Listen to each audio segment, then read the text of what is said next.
Welcome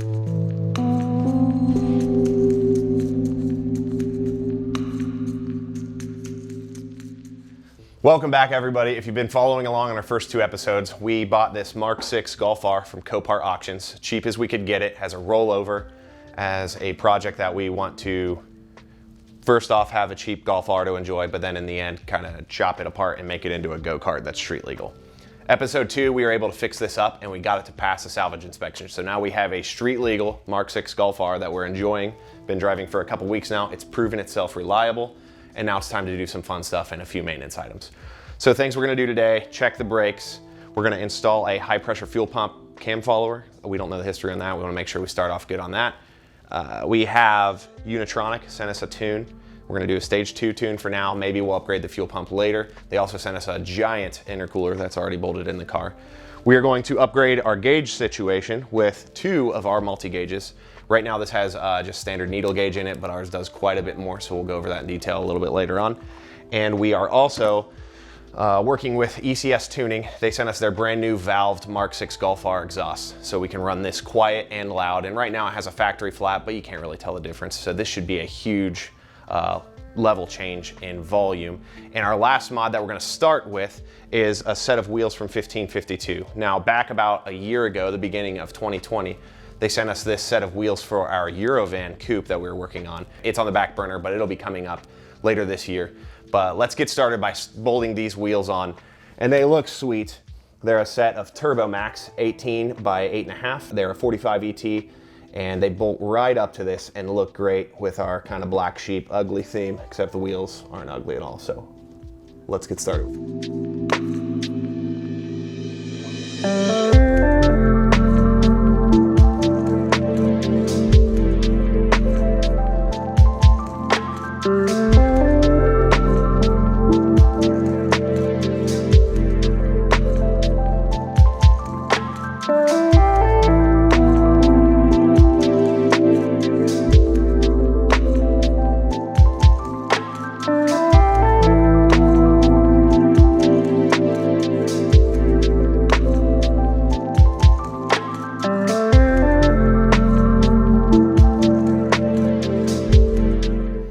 Although this isn't my initial reaction, it's still pretty sweet to see this set down on the ground every time.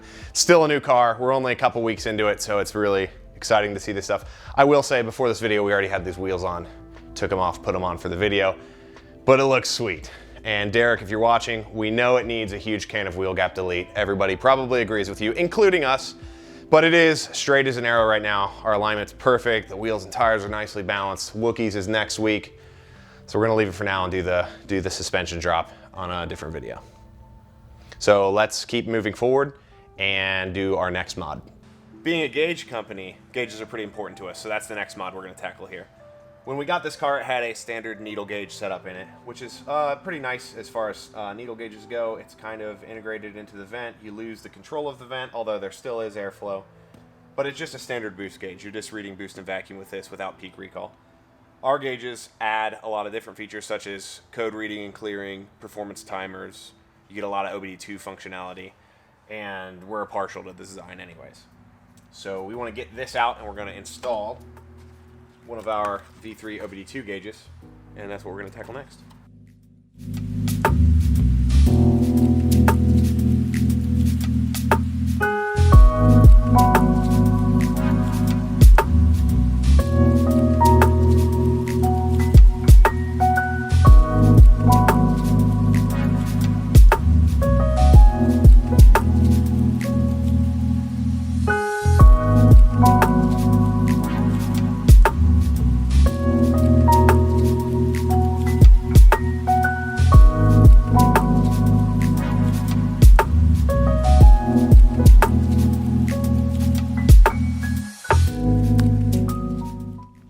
Yesterday we left you off with getting our co-pilot gauge installed, display and vent, and we had a 6-foot cable for the display we routed through. We saved you the boring part of just pushing that cable across, hooked it up to a second gauge and an OBD2 splitter, and now we're rocking the co-pilot.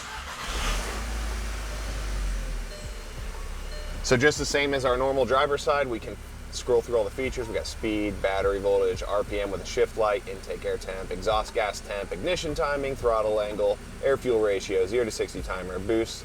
We can read and clear codes. And this operates completely independently from the driver's side. So both gauges can do different things at the same time. See a little boost action there. And we can do the ever so satisfying peel. Now that we've got that all wrapped up, let's get to our next mod, which is our new exhaust from ECS Tuning.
We've all got big smiles on our faces because this thing sounds sweet now. There's lots of crackles and pops on the D-cell, and it's just all around louder. We haven't gotten out on the road yet, but it's gonna sound great.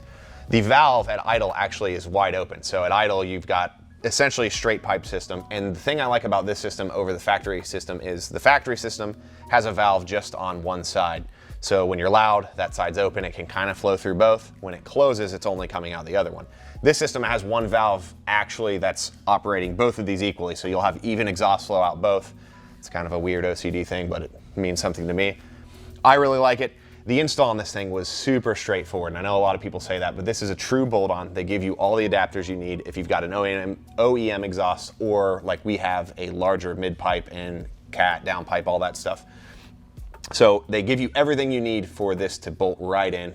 Super high quality, all the bends miss everything. There's some tight spots in here getting around the rear diff with the little brace underneath. Nothing rubs, nothing touches. It doesn't even look like when you rattle it around anything is going to touch. So all around, just a super high quality system. We want to thank ECS for helping sponsor us on this part of the build, and we are excited to get this thing out and take it for a rip. We were pretty excited about the exhaust, but we did forget one last thing we need to address before we take this for a drive, and that is the cam follower for the high pressure fuel pump. This car came with some great maintenance records from the auction. I think there was about 3 years of different maintenance and mods lists. They took really good care of the car mechanically, but the cam follower was not mentioned, so we want to just install that. I think it has a 20,000 mile interval. This way we know it's good. Even if it was just replaced and wasn't mentioned, we'd rather have the peace of mind. There's only a few bucks you have to spend on the follower and the 3 bolts for the fuel pump. And on these transverse engines, they're very easy to replace. So let's go ahead and pull the fuel pump off and replace the cam follower.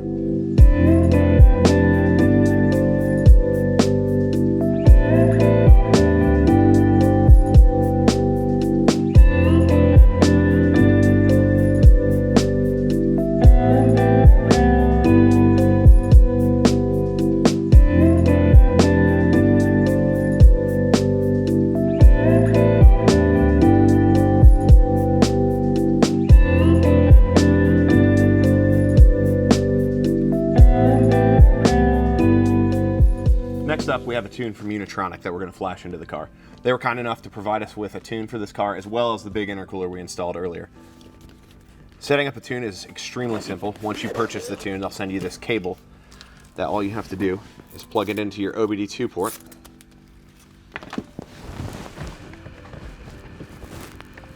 And then plug the other end into your laptop. And then through their website or app, they can help you remotely tune your car, whatever stage you want to, if you want to switch between stages, or in our case, we actually have a different brand tune in the car, but we want to switch to Unitronic since we work with them already anyways. They can actually flash this back to stock for us, and then we can do our stage 2 tune. And then down the road also, if we want to go with a bigger turbo, or if we even just want to upgrade the high pressure fuel pump, they can reflash again to the stage 2 plus with the high pressure fuel pump, or even stage 3 big turbo kit. So big thanks to them. We appreciate them. Check them out at getunitronic.com. One final thing before we take this for a rip that we forgot to mention is we did put some Hella driving lights on this. As you can see, we've got some zip ties holding our bumper together and some bolts holding what's left of our splitter together. And the cost of this center grille was literally more than double the price of this entire Hella light kit. So to fill this gap and kind of just do something for the heck of it, we threw this set on. They come with these nice covers. This is an LED kit, and they are super bright. Some would even say hella bright.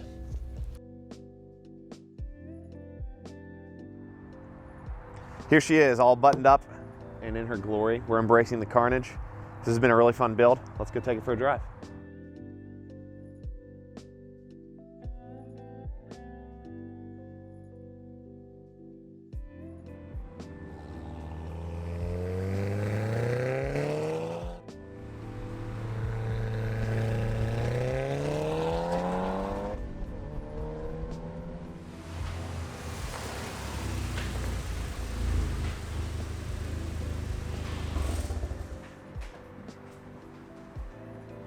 So that wraps things up for now. She's a mess. We have a couple extra little things in store. Graphically, gonna do some wrapping for Wookiees in the Woods. But we'd like to thank all of our sponsors. Check them out below in the description. They've all got great products, and we worked with them even before we did this project. And we'll see you at Wookiees next week.